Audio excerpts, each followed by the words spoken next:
Voyons maintenant des exemples de résolution de problèmes impliquant des triangles rectangles. Pour ce faire, on a besoin de deux définitions, soit celle de l'angle d'élévation et l'angle de dépression. L'angle d'élévation, c'est l'angle qui est mesuré à partir de l'horizontale lorsqu'on observe un point qui est situé au-dessus de l'horizon. Donc, il faut lever les yeux. Donc, c'est l'angle que font nos yeux par rapport à l'horizontale. Cet angle-là est naturel. Généralement, vous allez bien le placer sur votre schéma. L'angle de dépression, c'est le concept analogue. Par contre, c'est pour regarder un objet qui se situe sous, donc un point situé en dessous de l'horizon. Donc, nos yeux doivent descendre, baisser, ce qui fait que l'angle de dépression, c'est l'angle qui est formé entre l'horizontale et le segment qui relie nos yeux à l'objet observé. Voyons un premier exemple. Du sommet d'une tour de 68 mètres de hauteur, on repère un tracteur en panne situé à une distance de 700 mètres du pied de la tour. Commençons par identifier par θ l'angle de dépression avec lequel l'observateur regarde le véhicule en panne et ensuite calculons cette mesure d'angle. Donc l'angle de dépression dans ce cas-ci, ce n'est pas l'angle qu'on voit dans le triangle, c'est l'angle par rapport à l'horizontale. Donc, c'est l'angle sur le schéma. Et nous avons aussi une distance horizontale de 700 mètres entre le tracteur et la tour.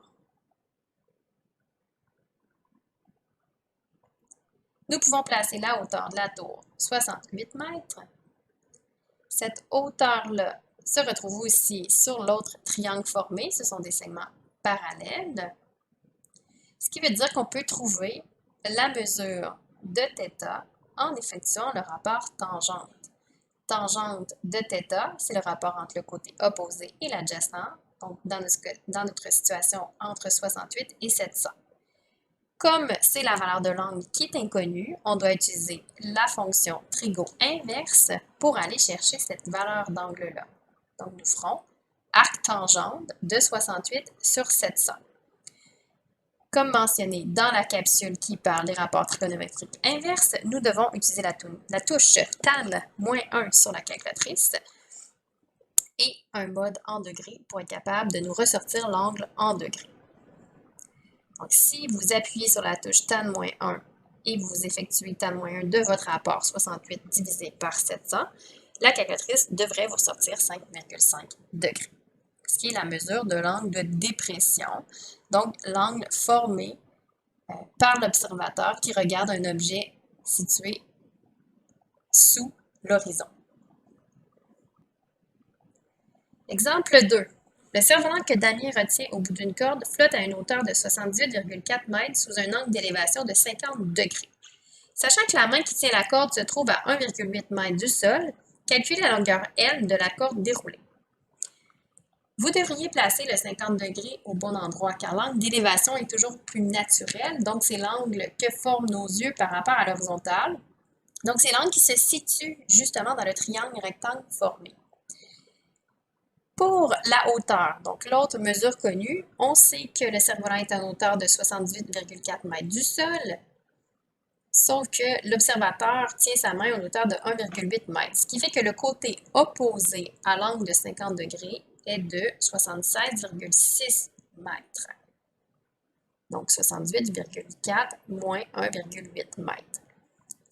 À partir de ces deux informations-là, donc l'angle et le côté opposé, on peut trouver la mesure du côté L puisque c'est l'hypoténuse. Donc on n'a qu'à utiliser le rapport sinus. Le sinus étant le rapport entre le côté opposé et l'hypoténuse. Donc sinus 50 degrés égale à 76,6 sur L. Allons maintenant isoler notre inconnu. Donc L s'obtient en faisant 76,6 divisé par sinus 50. Utilisons la calculatrice pour trouver cette longueur-là. Donc, 76,6 divisé par sin 50 nous donne 100 mètres, approximativement. À votre tour maintenant, sachant que le triangle ABC est rectangle en B, déterminez la mesure de l'angle A. Vous aurez probablement besoin de déterminer la longueur de certains côtés en utilisant la distance entre des points. Vous avez plusieurs solutions possibles selon les mesures de côté que vous avez trouvées. Donc, dans ma solution, j'ai déterminé la distance entre les sommets A et B en effectuant une relation Pythagore à partir des coordonnées des sommets. Donc, nous avons une distance de AB qui est de racine 45. Nous avons une distance de AC qui correspond à racine 90. Encore une fois, en utilisant une relation de Pythagore à partir des coordonnées des sommets. L'angle A, si on l'observe par rapport au segment que j'ai trouvé, racine 90, c'est l'hypoténuse puisque c'est le côté opposé à l'angle droit. Racine 45, c'est la longueur du segment adjacent à l'angle A.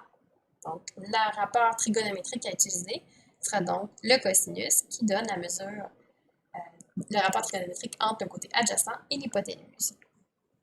Donc, cosinus de l'angle A sera égal à racine de 45 sur racine de 90.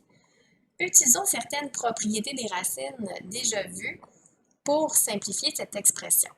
Donc, deux racines qui se divisent, on peut faire la racine du quotient. 45 sur 90 nous donne une demi. Si je redistribue ma racine sur le quotient, racine de 1 sur racine de 2, racine de 1 étant 1, on a donc que le cosinus de A égale 1 sur racine de 2. Ainsi, pour obtenir la valeur de l'angle A, on doit faire le rapport trigonométrique inverse à cos de 1 sur racine de 2. Pour le déterminer avec une calculatrice, nous appuierons sur la touche cos moins 1 de 1 sur racine de 2 pour obtenir 45 degrés.